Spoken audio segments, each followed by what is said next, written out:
Good morning everyone, welcome back to our channel. For today's video, mag-install tayo ng Eaton Cooper CF1200 Fire Detection Alarm System. So, ang client natin yun guys is isa sa mga pinaka-successful businessman sa Pilipinas. So yun guys, no? So lahat ng mga devices na ito and other peripherals is na-install na natin, no? So ngayon is more on termination testing tayo. So as you can see, start na tayo mag terminate ng head-end equipment. Then yung nag-temporary muna tayo na ABR for testing muna bago natin i-fix lahat yan.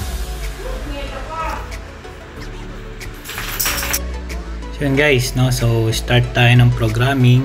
Sa programming natin, that includes addressing of devices, input output assigning, and time delay, no, sequence. So as you can see, yung time delay natin is 180 seconds. So ang purpose guys ng delay natin is para yung guard natin, yung safety officer, meron siyang time, no, para i-assess yung fire kung legit ba to o false alarm lang. Model.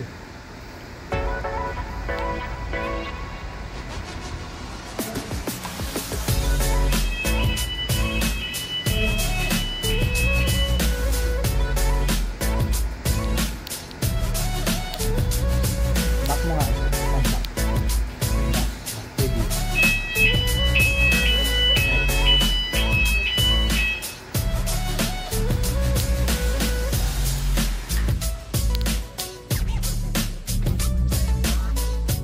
And guys, nag-program na ang ating mga pinagpipitagang mga programmers, si Erwin and Limar.